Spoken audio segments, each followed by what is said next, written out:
Hi guys, my name is T and welcome to this week's video. It's a looking at literature video, which I have not done in a long time. I haven't done one in about 2 years. So I finished uni and now I'm doing my masters in Victorian and Romantic literature. I found my niche, yay! So what I've been looking at a lot this year, I really should have started doing these like earlier in the year where I actually had seminars, because we've actually finished all of our seminars and everything now, but I have one seminar left after Easter, which is for my module that I'm doing on women and the novel in the 18th century, and our last book that we've got is Mary Hayes, The Memoirs of Emma Courtney, and it's not a very long book, it's quite short. Yeah, I'm also writing about it for one of my essays, so I've got some notes in here, but I really wanted to talk about this because I basically had no motivation for my essay, so I thought, I'll just make a video and talk a little bit about it, and it'll also help me sort of prepare for the seminar, which I think it's next week. What's the date? Yeah, it's next week. So it'll just help me to really prepare for that. So let me give you a quick plot summary. Basically, it's about this girl, Emma, and she is brought up by her aunt and her uncle, and then her aunt and her uncle die, so she's sent back to her dad, and her dad is not a very good dad, and then he dies, and she's sent to live with these guardians that she doesn't like very much, and she befriends this sort of older lady who has a son who's Emma's age, but they don't meet yet, and she's never met this guy Augustus, but she falls in love with him through a picture she sees and through everything that his mum tells her about him. Okay, so and then the rest of the novel is up until about sort of, I don't know, like 20 pages before the end, nothing really happens except for Emma spends most of the novel trying to convince Augustus to give her a chance, basically. Oh, that's another thing. Augustus can't get married because if he does, then he'll lose his fortune. It's like written into the will of his fortune or whatever, I don't know. But he can't get married.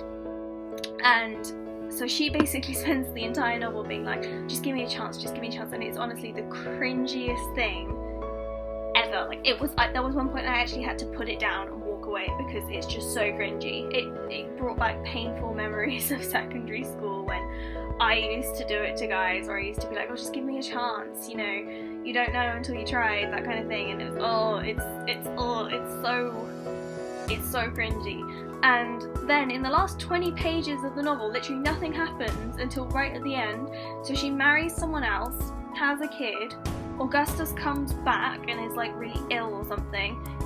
She finds out that he had a wife and kid and his wife died, and like he was married the whole time, that's why he couldn't give her a chance, and so she agrees to adopt his kid because then he dies, and then her husband is like freaked out by it and he commits suicide.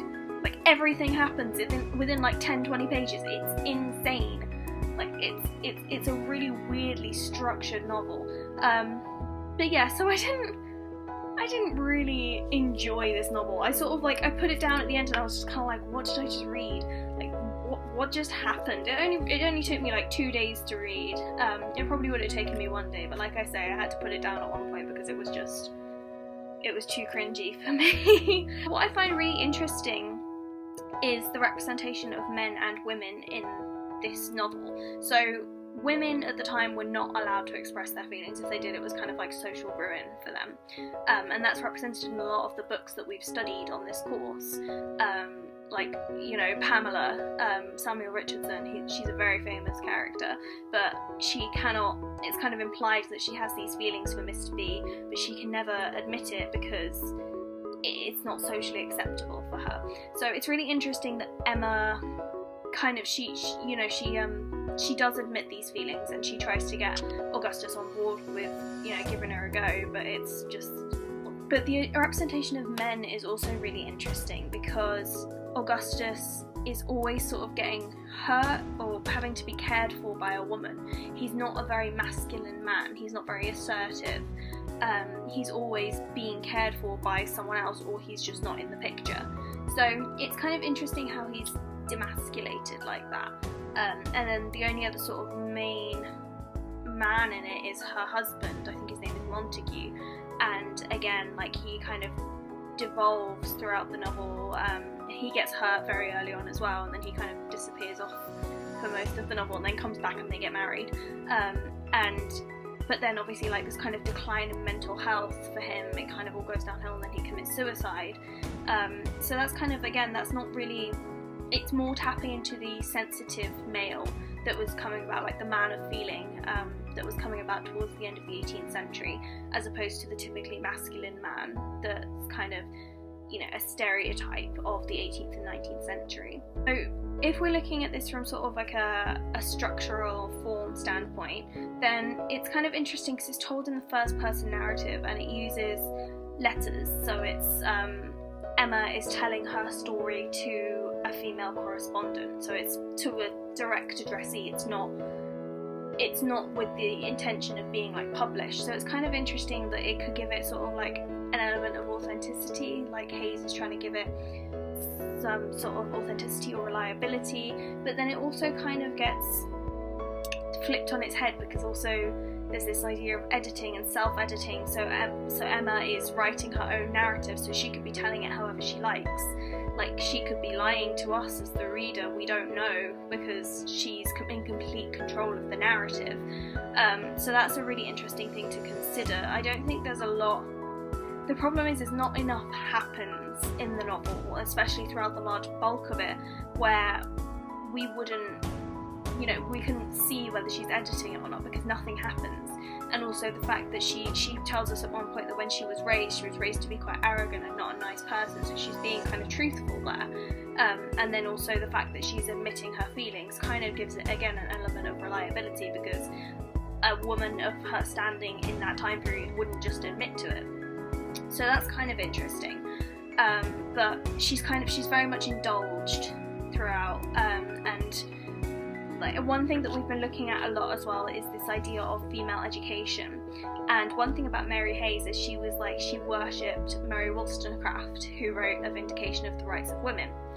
And I'm reading that as well. I'm writing an essay about that, or rereading that. I've read it before, but I'm writing an essay about that as well, about why it's such an important text for the 18th century. And I really wanted to like this book because I am a huge fan of Mary Wollstonecraft, and I know that Mary Hayes was as well. So I really wanted to like this book, but she's just, I struggle to see where the two ideals match up, because it doesn't seem like Emma really has much of any kind of education. She's given an education, but she doesn't, like in a lot of the other texts we've studied, it's been very black and white as to what kind of education women should have.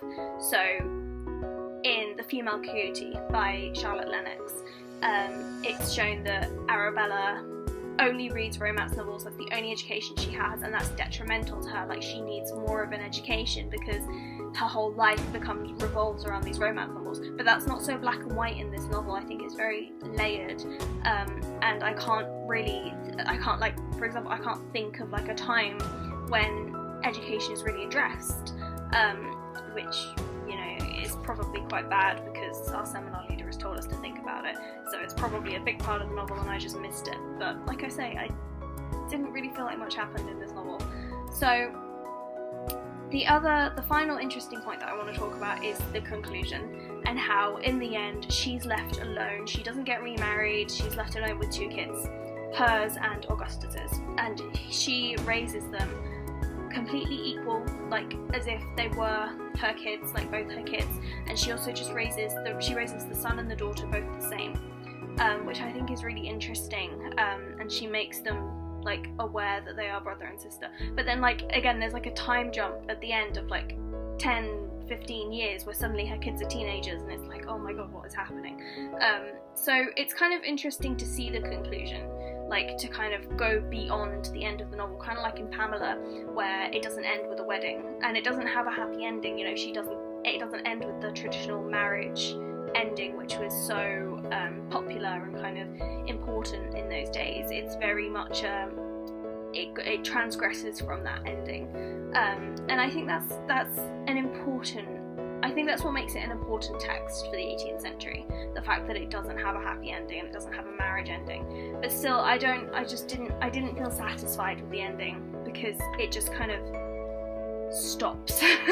Like, nothing happens and then everything happens. and then nothing happens again, and it's just kind of crazy.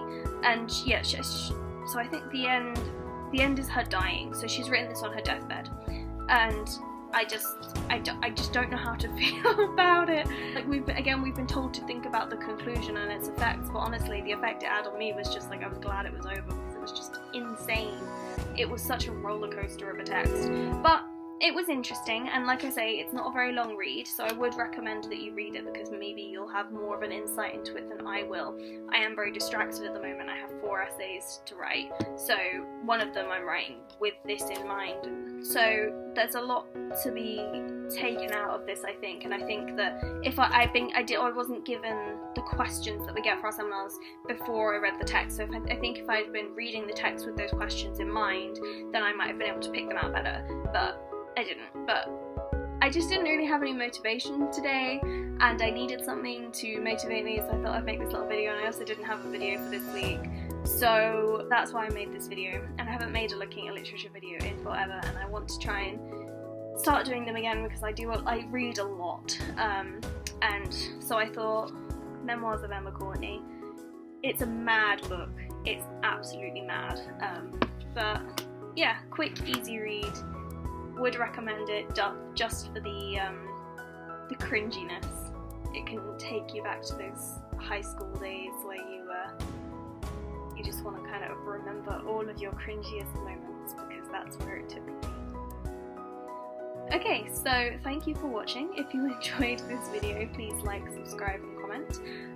I hope you found it useful. Let me know if you want to talk about Memoirs of Emma Courtney, if you've read it, if I've missed anything, if you want to contest any of my points, leave me a comment so I can read it and check it out, and you can enlighten me, preferably before my seminar next week, because that would be really helpful, so I have something to talk about other than I don't like Emma. But yeah, so it was nice to make this video, it was nice to see you, and I will see you next week. Bye!